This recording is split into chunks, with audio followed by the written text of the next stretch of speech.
Hi everyone, Charlene Ortiz here. I wanted to do a brief video on my experience with the drug Lyrica, otherwise known as pregablin. And I did a video a couple months ago on my experience with gabapentin, and a lot of people definitely seem to be interested in that video because people want to know about different drugs that their doctors are recommending to them or that maybe they just started taking, and they want to know what people's experiences are and what they think about it. And so I just want to share my personal experiences with Lyrica. Now, Lyrica was prescribed to me about 10 years ago when I was initially diagnosed with fibromyalgia. Well, I wasn't concretely diagnosed yet. I was having all the symptoms, and so my doctor figured if the Lyrica was really effective, then it very well could be fibromyalgia. So anyway, he had me on it for about a week. And I can't remember how much it cost. I know in general it's a pretty expensive drug. At the time I had pretty good insurance, and so I don't remember that it was really expensive for me or that I had a high copay. But I don't remember exactly. I just don't remember it being expensive. Now, if you don't have insurance or you don't have great insurance, it definitely can be a very expensive drug. To my understanding right now, there is no generic form of Lyrica on the market. It's been around since, I believe, 2004. And so, because when he prescribed it to me, it was a fairly new drug. It hadn't been around that long yet. And I believe that a drug has to be around for 17 years before another company can manufacture it and make it generic. But I'm not sure. I'm not exactly sure about that. But I don't think that there's a generic version of Lyrica right now. So the cost is definitely a concern for a lot of people when it comes to taking this drug. Now, when I started taking it, I was on it for about a week, maybe less than that, and I started to have really intense and detailed suicidal thoughts.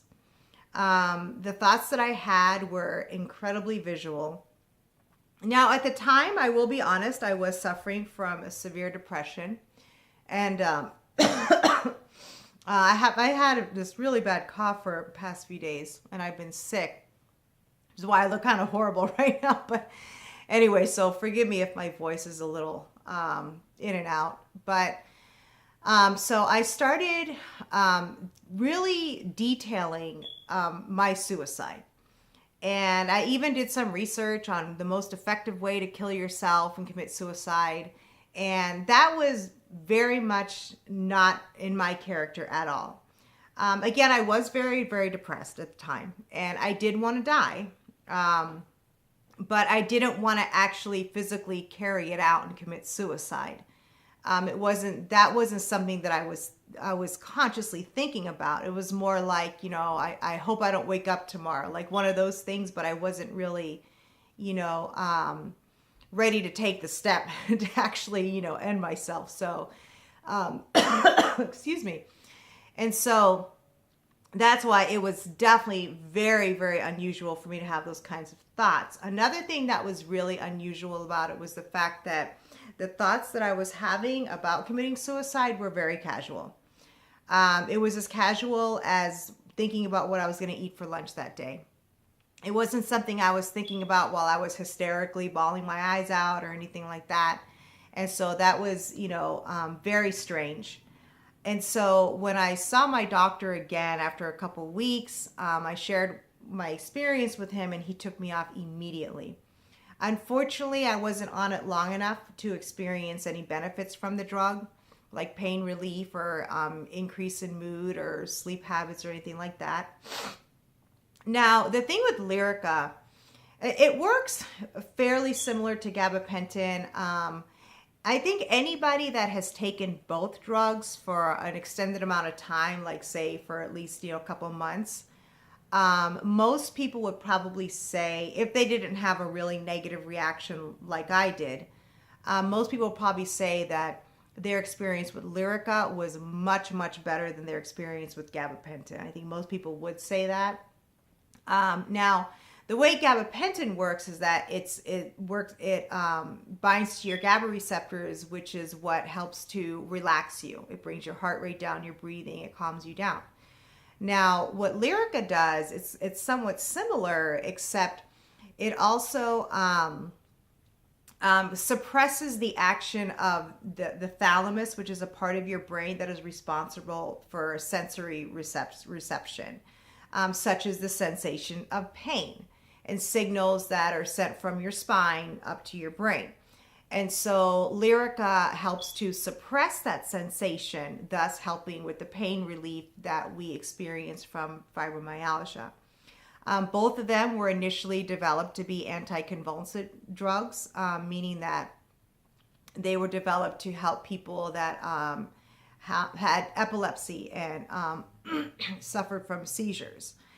And so, kind of similar to gabapentin, they over time realized that it had other applications, basically helping a lot of people that had different types of neurological or pain that had to do from neurological disorders like neuropathy or sciatica, whatever. And so people that have had positive experiences with Lyrica have had really positive experiences. I know some people that absolutely swear by this drug. They say that they've been able to get their life back and they've been able to function again. And they had just a really great reaction to it. Mine was the opposite extreme. The side effect that I had, the extreme suicidal thoughts, I would say is probably one of the most severe side effects that you can get from this drug. Now, another side effect that a lot of people don't like or that they're concerned about is weight gain. Now, what I'm going to say about the weight gain is that if you're taking Lyrica and you really enjoy the effects of the drug and you're worried about the weight gain, obviously the drug, if you're having a positive response, is providing significant pain relief to you. So therefore, you can start exercising and living a more active lifestyle if you don't already. If you start exercising and you are regularly active, the likelihood of you gaining any weight is slim to none. Some people might still gain weight anyways, I don't know. But a lot of people that do experience significant pain relief and gain weight oftentimes are not exercising and doing physical activity. So in that aspect, the frustration with a lot of people like us that deal with chronic pain, especially the type of pain that we deal with, that's just widespread, achy muscle pain, is that we don't really know where to start. And so that's why I started this channel, so that people would have a place to go where they could find exercises that are appropriate for the limitations that you might suffer from because you have fibromyalgia or MS or rheumatoid arthritis or any type of condition where you can't begin on a traditional exercise program. So if you're interested in starting some exercises, you want to know where to start, go to my beginner playlist. And from there, you'll find exercises that you can do laying down, sitting down, that are real low key. You can do it from home with very, very limited equipment.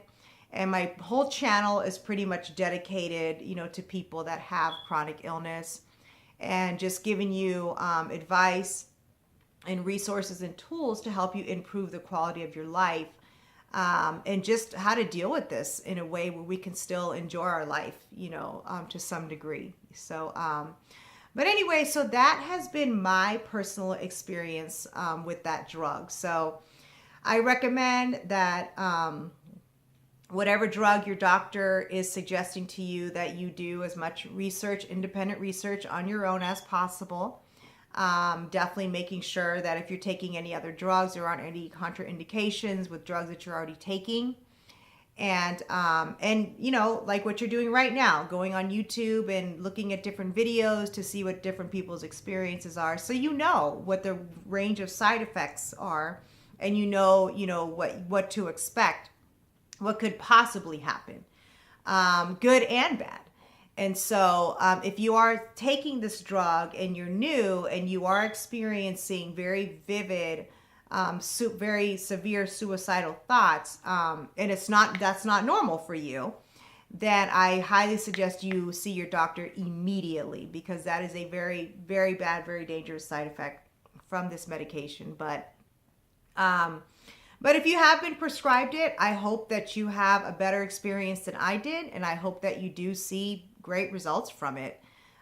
For me personally, I'll never touch the drug again, so if you are someone that doesn't respond well to antidepressants, because I was also prescribed Lexapro and Cymbalta early on, and I'll do another video on those drugs another time, but I don't respond well to antidepressant drugs.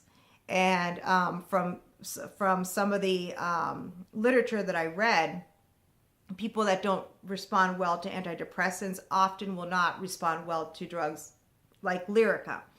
And so maybe my chemistry again is just not just doesn't work well, with those types of drugs. I don't know. Even the gabapentin I'm taking right now, I don't know if I'm going to keep taking it because I don't know if I'm really seeing great results from it, now that I've been taking it for a while. So I don't know. But anyway, guys, so I hope that helps you out, just to give you another unique perspective and opinion. Remember, everybody's going to be different, and my experience will not be your experience, so the only way to really know is to talk to your doctor and, see what's going to work for you. So, all right, guys, thank you so much for tuning in, and remember to subscribe so that way you don't miss out on future videos on exercises and tips and things that you can do just to help you in your daily life, in dealing with whatever chronic condition it is that you suffer from, physical or emotional. So, all right, guys, remember, take care of yourself, protect yourself physically and emotionally, and don't forget, your health is your most valuable asset. Invest in it. Bye-bye.